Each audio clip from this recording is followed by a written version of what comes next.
Coming up on DITV, breaking news, New York police investigate an explosion that took place earlier this morning. And later, I hear what a Johnson County chairperson has to say about climate change initiatives. We'll take a look at the Iowa men's basketball team's win over Southern University. And we'll have an update for you on Iowa's wrestling's busy weekend on the East Coast. We have pretty cold temperatures for finals week. Your forecast coming up. All that and more coming up on this Monday morning edition of DITV. Don't go anywhere, DITV starts right now.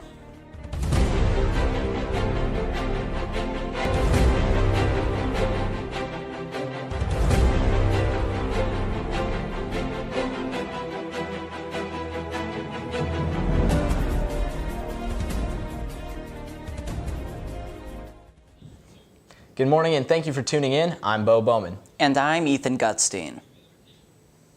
At 7:45 Eastern Time this morning, a New York City police responded to a partial explosion near the Port Authority bus terminal in Manhattan. The suspect, who is in custody, sustained minor injuries, but it remains unclear whether anyone else has been injured. According to NYPD, the suspect is in custody. Stay with DITV as we bring you all the latest news on the New York City explosion.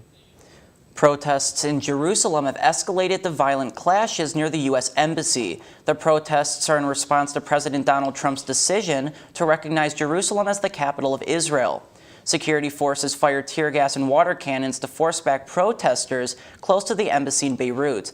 The security forces had to barricade the main road leading to the complex. Many of the demonstrators were wearing black and white scarves, chanted slogans denouncing Donald Trump. An eastern Iowa man has been charged with attempted murder after police said he broke into a home and repeatedly stabbed a man. Brian Arthur Grout was arrested Saturday morning. Police suspect that Grout entered the home with a knife and stabbed the victim in the neck, back, and chest.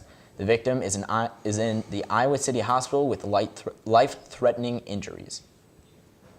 It's been over 6 months since President Donald Trump took the U.S. out of the Paris Climate Agreement. Even before the exit, the Johnson County Board of Supervisors have been hard at work combating climate change in eastern Iowa. I spoke with the chairperson to get more details on this effort. The Counties for Climate hashtag on Twitter is a response to the Johnson County Board of Supervisors unanimously voting their commitment to the Paris Climate Agreement. The chairperson to the Johnson County Board of Supervisors, Janelle Rettig, said that she is confident in her relationship with the city of Iowa City. We're in a good place with the city government and the county government. All of us believe that climate change is real and that there are things we can do to combat it, and that we're willing to do that and to be out there and be vocal and spokespeople about it. For Rettig, it's frustrating how Iowa City has no solar array energy and the county buildings have 5. Her hope is to communicate more with the city about becoming more reliant on alternative energy. The school district, why aren't we putting renewable energy in them? I hope that we can drive that conversation. Why do we build a brand new school and not put solar panels there? I have no idea why that's happening in the school district. So we still have work to do at home, and we should be doing it. Rettig takes the county's responsibility and commitment to combat climate change seriously. And so I hope having a solar array right outside our door shows people how committed we are at the county. Rettig hopes in the future Iowa City will be more energy efficient. Well, Bo, it's been feeling a lot more like winter. Yeah, it's been chilly outside. Not a big fan. Let's toss it over to Jacob in the weather studio with more. Thanks, guys. Looking at your Monday forecast, good morning. We'll be starting off with partly cloudy skies with temps at around 43 degrees. As the evening rolls through, we'll be looking at complete cloud coverage with temps dropping down to 32 degrees. Now, as we take a look at your extended forecast, temperatures are going to stay pretty consistent throughout the week. Tuesday is looking to be a little bit cooler with mostly sunny skies and a high of 31 and a low of 23. Wednesday will be a little bit warmer with partly cloudy skies and temps at a high of 43 and a low of 23. For Thursday, we will be seeing cloudy skies with a high of 36 and a low of 21. Friday will be accompanied with partly cloudy skies with high of 42 and a low of 32. And Saturday will bring in the warmest day of the week with temps at around 51 for a high and a low of 30, with your first day of winter break bringing in partly sunny skies. As you can see, we don't currently have any precipitation in the forecast, but it will be a cold one. Be sure to put on that thick coat and throw on those gloves as you head out to dominate those finals this week. That's all I have for you in the weather studio. Ethan and Bo, back to you. Thanks, Jacob. An Iowa teenager came face-to-face with a mountain lion and lived to tell about it. Jacob Altina, age 17, of Rock Rapids, was hunting deer when he heard something rustle next to him.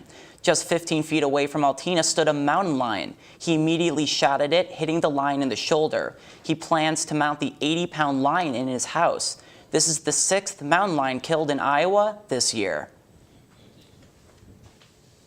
492 square miles of federally protected wilderness could have a road built right through it. This is the current proposed path for an 11-mile road through an Alaskan Nation refuge park. For decades, King Cove residents have pressed officials for the road through the refuge as a bridge to the Cold Bay Airport.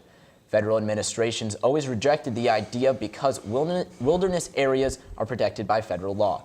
This road will impact the environment of the refuge as well as the animals that inhabit it. The project would be in the latest of a series of environmental conversation rollbacks by the Interior Department under President Donald Trump. Astronaut Peggy Whitson has accomplished what no other American has done. That's last 2 years in space. While growing up on a farm outside Beaconsfield, Iowa, she became inspired to pursue a career with NASA by watching Neil Armstrong and Buzz Aldrin take the first steps for mankind on the moon. Her voyage, spending 665 days in space, completed in June of this year. The Daily Iowan has an exclusive interview with Whitson, and you can read about it in today's Daily Iowan newspaper. For the Pinstripe Bowl later this month, Iowa will not sell their allotted tickets in time. Given 7,500 tickets, the university announced Sunday that only 1,000 have been sold. Senior Associate Athletic Director Matt Henderson believes many fans were preparing to go to the Music City Bowl instead. The announcement Iowa is playing in New York changed people's minds and expectations. The Pinstripe Bowl will take place on December 27th. I'm actually pretty excited for this Pinstripe Bowl.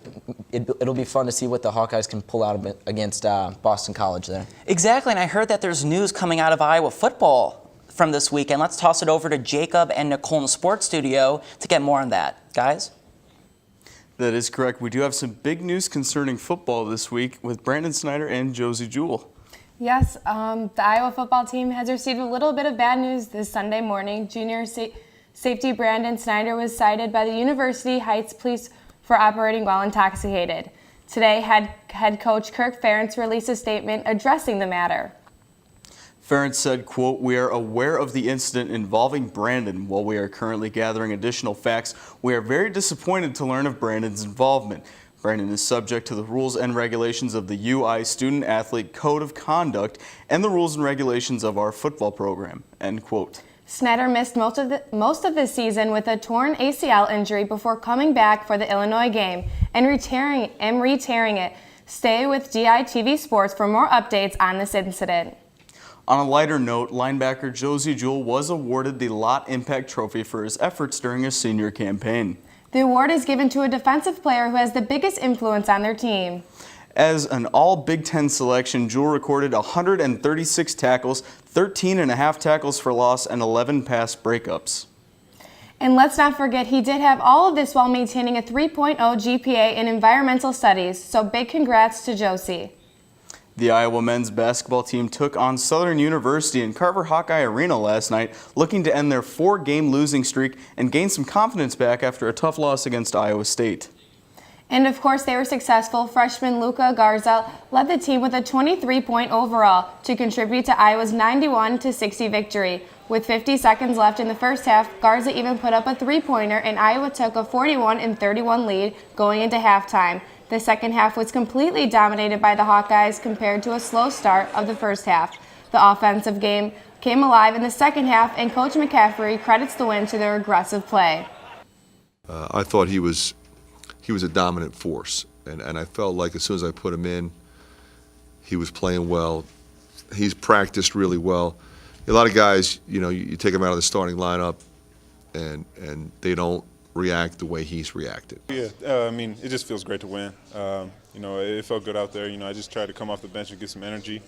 We switched the starting lineup up, and then that doesn't change my mentality. So I came out there with some energy, try to give us a boost. We came out a little bit flat. We couldn't get any separation from them. So I just tried to, come out there, get on the glass, get some energy, and get us on a run. The Iowa wrestling team made their trip out to the East Coast this weekend, taking down the Rutgers on Friday by a score of 23-17. Then they turned it around on Sunday, taking on Maryland in a 40-6 rout thanks to pins from Brandon Sorensen and Alex Marinelli. Tech falls from Michael Kemmerer and Mitch Bowman, and a major decision from Philip Laux. The Hawks will go on a well-deserved break and will return on the mats on December 29th and 30th in the Midlands Tournament at Northwestern. Iowa State in Ames for the first time since 1989, the Iowa women's basketball team got their 10th win as they took on Arkansas Pine Bluff in Carver and defeated them 85-45. Megan Gustafson received her 10th double-double while only playing 23 minutes. She also led the Hawks with 19 points and 10 rebounds. Tania Davis also added 16 points for the Hawks, going 6 for 8 from the field, alongside with 5 assists. Sophomores Mackenzie Meyer and Kathleen Doyle also finished with 11 points each. Now it's time for finals, and it's time for in-state rivalry series against UNI and Drake, and getting ready for that. But we definitely give them some time off. So we kind of go like every other day right now, so they don't get too long of a break off, but they need time to work on their finals. That's got to be a priority at least until Friday. We're kind of on a roll. 10-1 is pretty great to have that, especially coming into the final in-state rivalry series against UNI and Drake. And so we're really excited. I mean, we showed what we can do against Florida State. I mean, obviously we had a loss, but we competed with them till the very end. So right now I think we can compete with anyone in the country. I think the last couple years, we haven't won all 3 of those games. And so being able to win all the 3 of those games this year would be awesome, especially going into Christmas and then starting off with the Big Ten season would be huge. On Saturday night, the Iowa's track and field team kicked off their indoor season with the black and gold intermeet. Although the times do not officially count, several Hawks on the women's team tallied over the career's best, including Sheridan Camp in the women's 60-meter dash and Jenny Kimbrough in the women's 60-meter hurdles. On the men's side, we saw the return of my former high school classmate Carter Lilly, who edged out his teammates Matt Matternock and DeJuan Fry. In the most exciting event of the night, Lily and Fry captured the 4x400 alongside Colin Hofacker and Antonio Woodard. Their first competitive meet will be on January 13th at the Hawkeye Invitational. That's all we have for you in the sports studio today. Come back tomorrow for a closer look at the Hawks' big win over the Southern this weekend. Guys, back to you.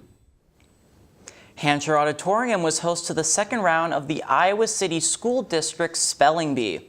Just kidding. That was a sketch on this past Saturday Night Live episode with host James Franco. The sketch began with an alleged image of Hampshire Auditorium. Then it was announced that the event was taking place in Iowa City. This adds to the long list of entertainment shows to reference Iowa City, which include the TV shows Friends and Girls. And that's all we have for you on this Monday morning edition of Daily Iowan TV. Be sure to head over to dailyiowan.com for all your latest news between Monday and Friday. If that isn't enough of the Daily Iowan for you, be sure to check out our print edition of on the news shelf on newsstands now.